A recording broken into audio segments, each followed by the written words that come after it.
Welcome to Business Line's State of the Economy podcast, where you'll find insight, analysis, and the story behind the numbers. Hello and welcome to a new episode of the Business Line podcast. Today we have with us Mr. Karthik Ganesan, who is the Fellow and Director, Research Coordination at the Center for Energy, Environment and Water. At the CEEW, Karthik has played a key role in conceptualizing and executing some of the policy think tank's biggest successes and collaborative efforts, such as the Access and IRES surveys and the Greenhouse Gas Platform Initiative.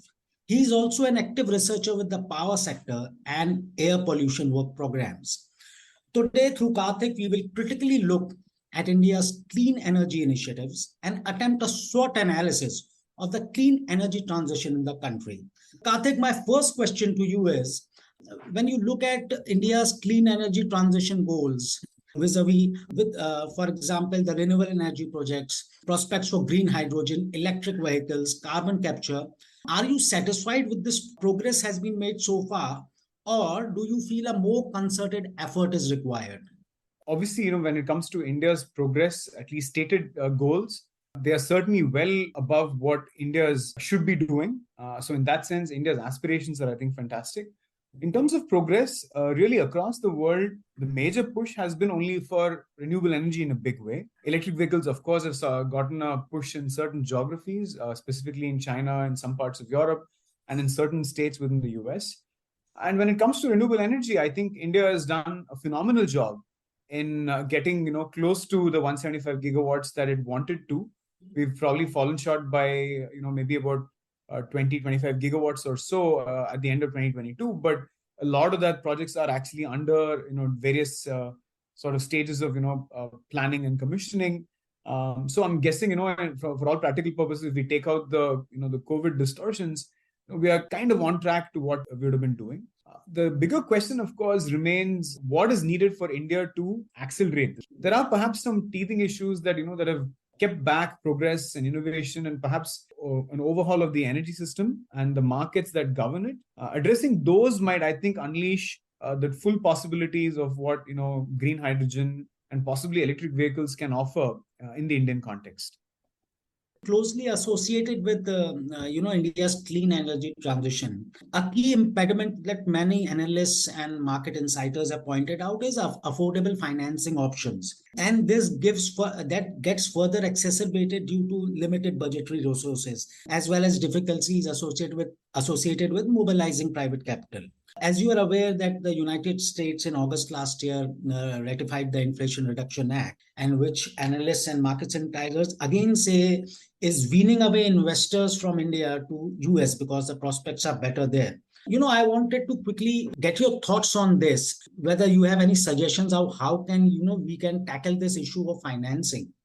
Obviously, when we're looking at whether it is for semiconductor manufacturing, I think even before the IRA, I think there was a brief focus on semiconductor manufacturing and how the US and Japan, in view of the increasing conflicts with China, were looking to sort of set up increased bases of semiconductors in their country. And, even there, the amount of money that the US and Japan pledged to actually pull back manufacturing into their geographies, significantly more so than what India did. And as a result, we still are yet to see, that significant base for semiconductors in India itself. In fact, there isn't a perceptible one.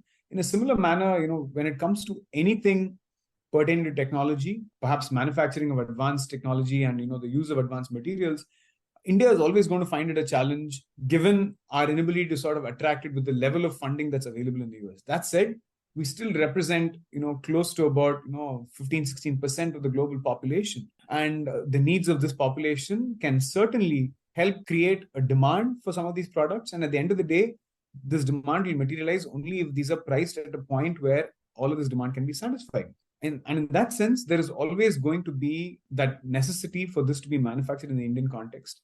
To this date, notwithstanding the recent increase in interest rates in the US, India is a market which has potential for I think giving the kind of returns that I think these overseas investment houses require, whether it's these pension funds.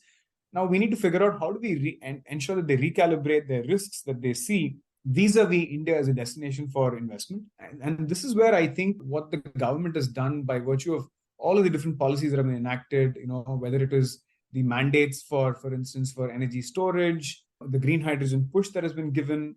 All of these will certainly play a role. Now, the fact that the US can pretty much just go about printing its own currency to help finance this doesn't help our cause. And this is where we need to figure out how do we basically bring down the risk perception for some of these investors in key areas. And this has to do with the government basically setting right some of the fundamental issues that we discussed. So, for instance, offtake guarantee when it comes to any one of these, new fuels. How do you ensure that the entity that basically, is likely to take up this fuel has the ability to pay for it? That somebody will, at the end of the day, take or pay if it is generated. That is where we need to ensure that there are mandates on various entities to use it and figure out how do we give a sense of the economics to the population that we have.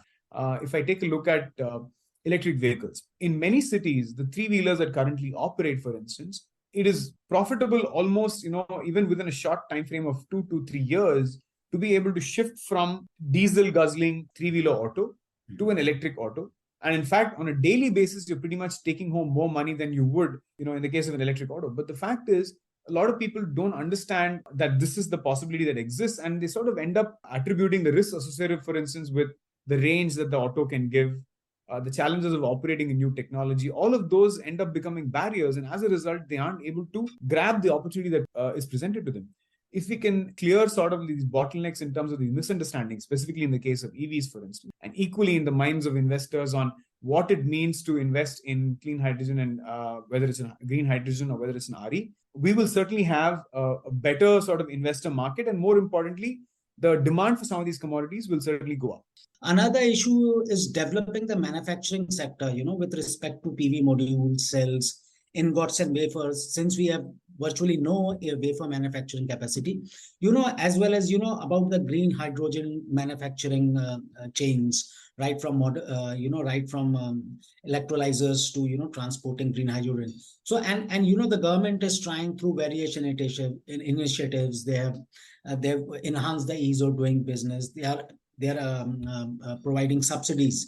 But what, according to you, needs to be done, to, further push India towards, expanding its manufacturing capacities, specifically for clean energy products, services, and technologies? Here, as you can imagine, whether it is the main challenge remains this, which is we need to deploy renewable energy today at a scale that is unprecedented as far as our income is concerned. And the moment, you have to then create opportunities for manufacturing domestically, you have to think, can I basically provide a domestically manufactured product at a competitive price that will ensure that my aspirations for deployment are not hindered? And that is really the problem that India faced, as you mentioned earlier when you were speaking about the ALMM, which is this, accredited list of, module manufacturers. And it was initially, said that, you can only purchase from these ALMMs. And of course, because they were all manufacturing at domestic costs and, some of the components that they had to get were manufactured from overseas. The cost of certain things in India are obviously higher. And as a result, when you weigh it up against what China would offer, you'd probably be paying a 10 to 20% premium. And India has tried to sort of, keep Chinese imports also at bay through various kinds of levies in the past. In fact, one of them, I think, is about to expire perhaps middle of this year. All of these are ways in which you can certainly try and support a fledgling industry in the country.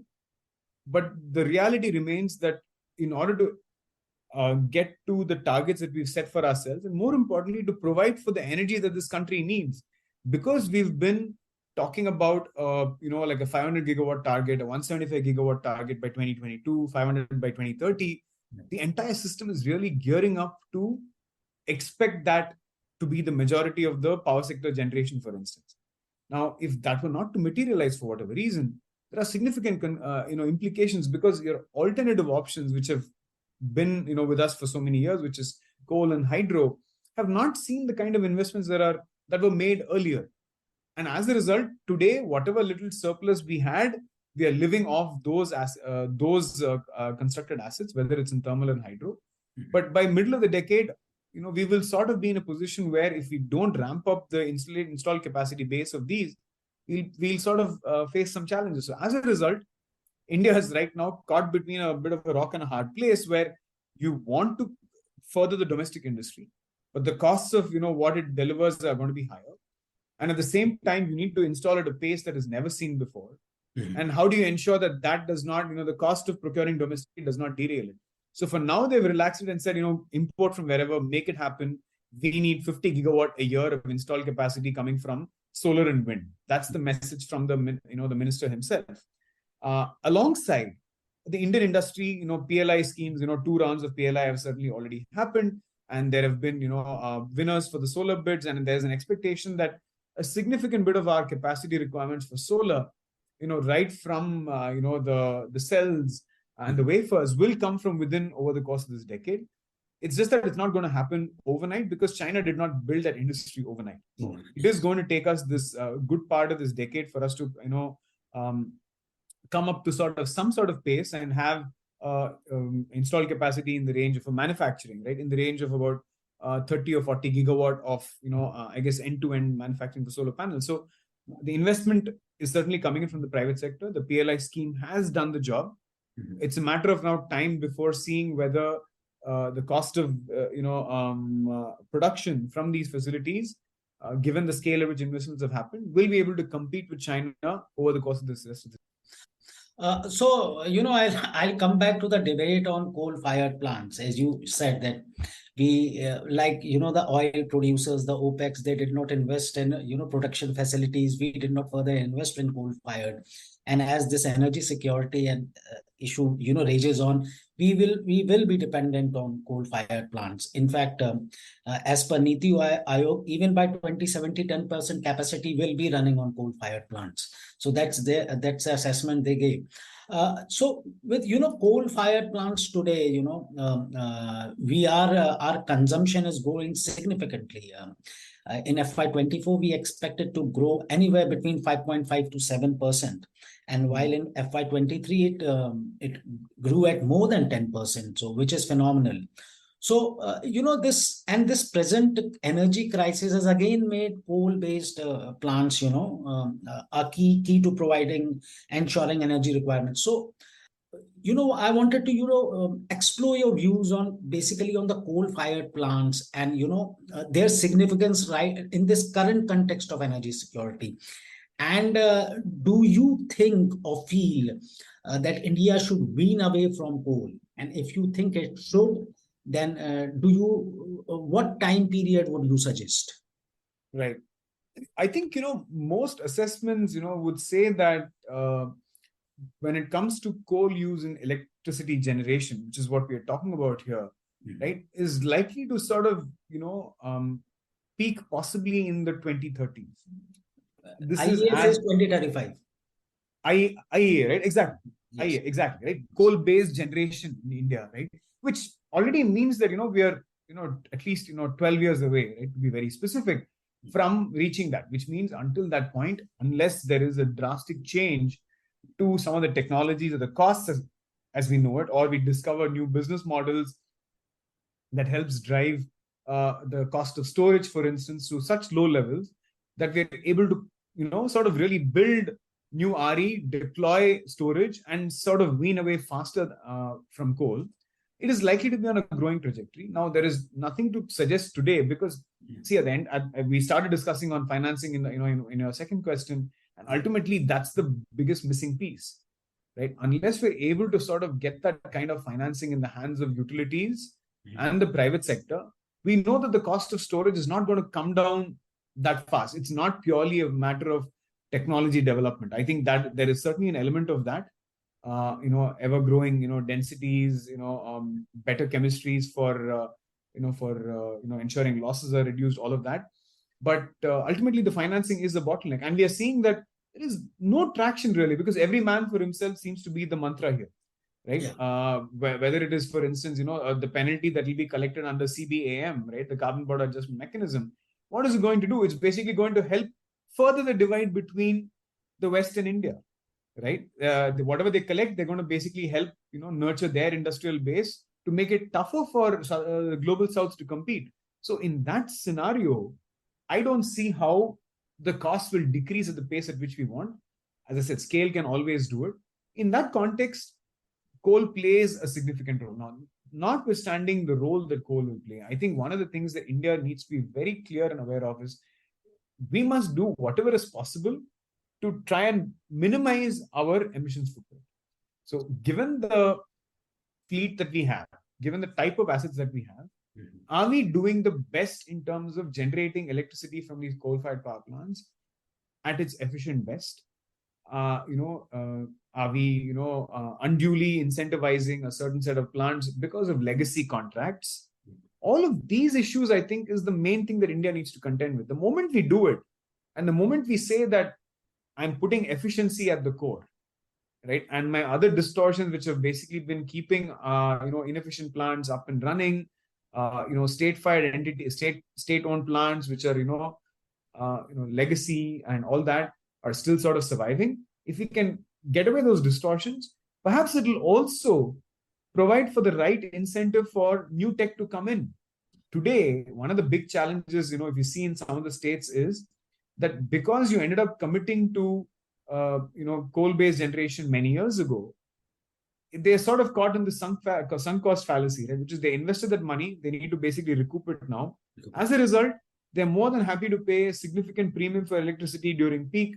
Now, had we thought about all of this growth in a different way, we may not have been in this position here today, right? Where there is a lot of debt, and payments for, capacity that has not been utilized, that has been made, which has made everybody poorer. I'm guessing ultimately the people who've made money are the financiers here, right? And possibly not even the state financiers. Yeah. So I think if you were to think about, understanding what our need going forward is, what will coal-fired power plants be able to do? And to what extent do we need other technologies to help support the role of coal-fired power plants? I think we'll be in a better place. But that said, bottom line is the way currently we see technology growth in terms of install capacity base for storage and solar panning out. I think we're only going to see that continuous increase. So let's try and ensure, for instance, outcomes like air pollution from coal-fired power plants, and let's ensure that we are doing more with every unit of coal that we're burning. That's, I think, the best expectation that we can have for the system today, because we are going to be dependent on it for the rest of the decade at least. So one quick question on this: the carbon capture utilization CCUS technology promises to, coal. It can be used for coal-fired plants, for steel plants, for refineries. But the problem is it still is developing. And right now, India is, we are working out globally, even developed economies are working on this. Do you think CCUS gives us a good opportunity to, environmentally enterprising, if I could use that word with it? Yeah. Rishi, so given that there aren't really that many at scale deployments of CCUS globally, right? I mean, we've been hearing of this for 15 years or so, 15, 16 years or so. CC has been doing the rounds, a project here in Norway, in Canada, perhaps in the US. All of them, started off, got shelved, cost overruns, you name it, right? The thing is, CCUS is clearly something that fossil fuel producing countries are invested in.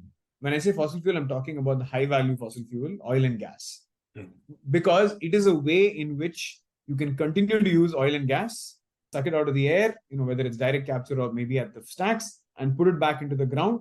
And miraculously, you have your conventional sources of energy working for you. Yeah.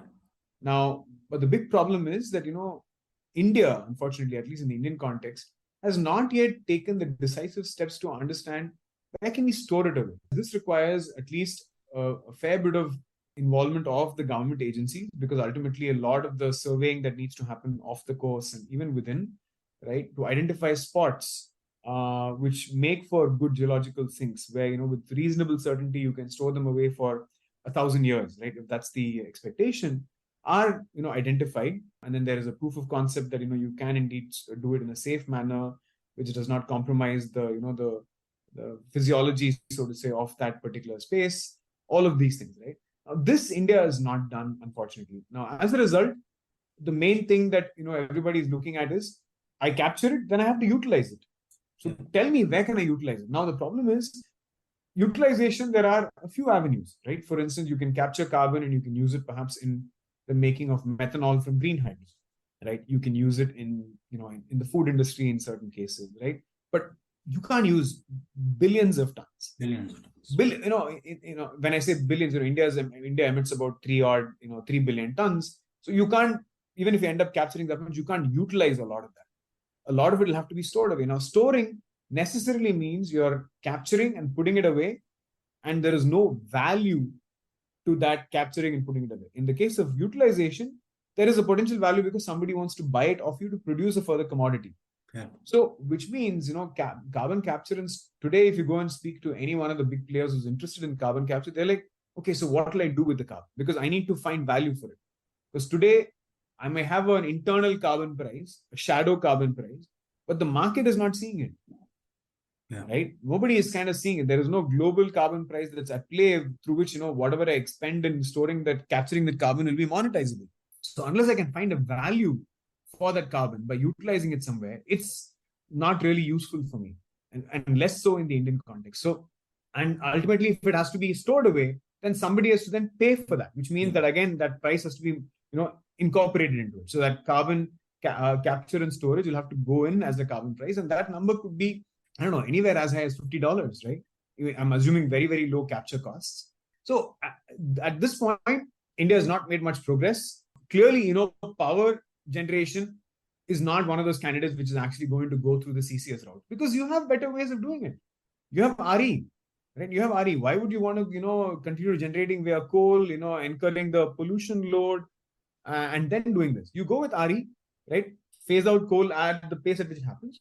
Where CCUS might make sense and perhaps will be needed, in fact, even 50 years from now, is in places where, for instance, cement manufacture. If we are going to rely on cement as a commodity, which is a 150-year-old commodity, which is very little has changed in terms of the overall processes, the CO2 that's emitted during the process, you cannot change it. You cannot change the fundamental nature of how cement is made. Now, if you need to rely on cement, you will have to capture that CO2 and put it away. And that represents about 7% of global emissions.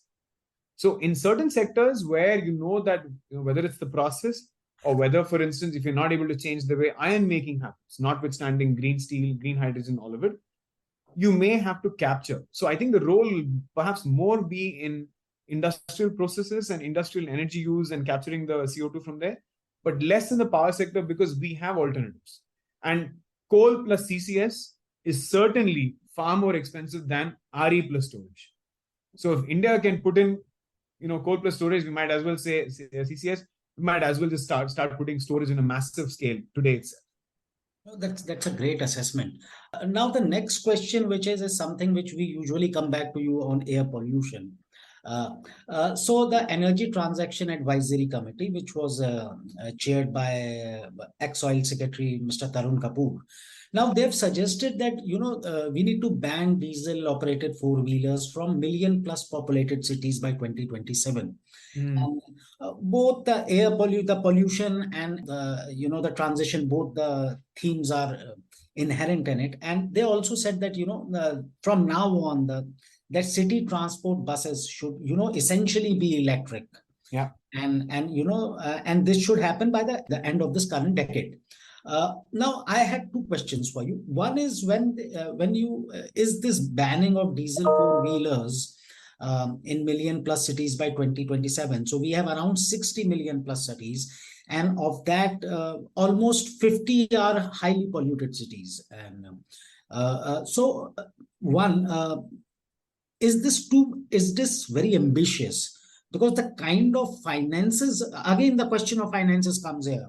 The kind of resources that are required to deploy that kind of vehicles, because these all, and we need to understand that these 60 cities are highly populated. For instance, cities like Kanpur, or even for that matter, Delhi or Mumbai, or Noida or Gurgaon or Thane or Pune. So that's one. And number two is that what we feel is that the effort should be from all the departments in the government, because right now what we are seeing is that commerce is working on its own policies, power ministry is working on something else, road ministry is working on, public charging stations, while the Gati Shakti platform and the Prime Minister's office is trying to bring all of them on a single platform. So there, that the coordination is there, but a lot is amiss. So the first question is that these, making these million plus populated cities diesel free, four-wheelers at least, it looks promising, but what is the, do you think it will be able to be implemented as we expected? Because 2027 is 4 years away. Right. I mean, there's certainly, an element of desirability to these kinds of, notifications and orders, which is that, yes, diesel is certainly a polluting fuel, perhaps the worst thing that's out there in the today. But that said, you have to look at the, perhaps some of the on-ground challenges that a lot of groups will face. More specifically, the vulnerable groups transporting goods. See, we're talking about, I mean, I'm not sure whether this particular declaration was only for passenger vehicles, but a lot of freight movement that happens within city happens on diesel. Also happens on diesel. Yes. Right. There is a significant bit of capital that is locked in those particular ones, in those vehicles. And as a result, thinking of overhauling that huge stock of vehicles, in the million plus cities, right, is a big challenge. Now, I would say, I mean, and this is something that, I think we have internal disagreements within our group itself, which is the aspirations that that one sort of speaks to, which is the Indian population's aspirations, are already for, private cars, right? Now, and that's one of the reasons why we're finding this huge, privatization of transport happening in cities themselves. Now, can we basically slow the clock on that and ensure that people aspire to use public transport in a big way? It becomes an aspirational commodity, which will have a decelerating impact on the rate of growth of, energy consumption in transport overall. Can we think of, reimagining the way our cities are basically growing, right? In as opposed to a haphazard manner where, a Delhi grows into a Noida, and then you just have this massive urban sprawl and people living, 60 kilometers away, traveling every day. Can we not think of, denser cities where people, live closer and stay closer to where they work? All of these, I think, are slightly, more workable solutions which speak to people's aspirations for, livable cities, as opposed to sort of, this technology-centric view that, diesel needs to be banned. I mean, if anything, having diesel buses, for instance, in the city, which takes off, cars which are either dependent on diesel or petrol, far more effective. It's not diesel itself that's the problem. It's the private vehicle fancy that's the problem. And unfortunately, we've not managed to address the need for people to move. We've basically let private enterprise figure out how you want to move in a city, right? If you want to basically go and buy your daily groceries in the shop next door or in the 2 roads away in a car, please do it. We've not figured out a way of having walkable footpaths, make it safe for women at night. So all of those things have to be taken into account to think of easy to move through, right? And ultimately, that's the concept. Sustainable mobility is the concept. Diesel-free should ultimately be the aim, but whether that should be the first target is, I think, a question that's up for answering. I mean, I think the committee will certainly have its view because they realize that it is a significant source of pollution. We import a fair bit of the, of the crude oil that we use, but at the same time, by the way, we're also big exporters of diesel as well, right? So it's not like, suddenly India stops using diesel and what happens? Are we going to find export markets for all of the diesel? India is a big exporter market today. So I think those linkages will have to be answered if this has to be followed through. But on the face of it, I would think that it's a bit knee-jerk, perhaps not looking at some of the deeper challenges that we have too. I think making our cities more mobile friendly for everybody. During the India Energy Week, International Energy Agency had Dr. Faith Berol told Businessline that the world has not given credit to India as much as it needs in energy transition and its efforts in energy transition. Would you agree?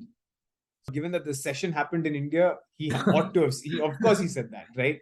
Yeah. I mean, I think everybody knows that, at the level of income that we have, to look at the current installed base, is nothing short of a miracle.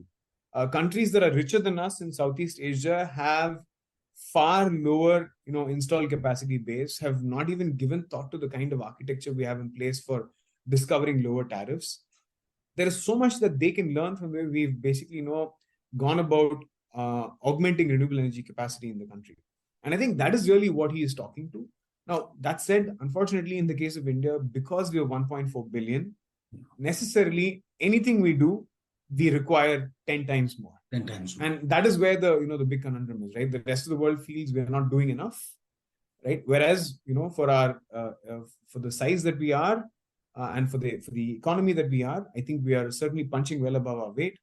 But we have to cater to a huge population's aspirations. So I guess the world will have to bear, so to say, with our needs. And I think, India at the end of the day also realizes that we'll be likely one of the most impacted by climate change as well. So I think India's efforts are in earnest. And I think India is trying to balance its requirements, sort of adapt, as well as mitigate to the extent that the West is not able to do its job very well. Thank you so much, Karthik, for painstakingly breaking down it. My take home is that energy transition has to be holistic. It should encompass lives of people, urban planning, and when we do it step by step, problems of air pollution to manufacturing ecosystem, everything falls in line. I think in so many words, you've reinforced this point that, development still has to be holistic. And when it is holistic, every part prospers. Thank you so much for, leaving us with these thoughts.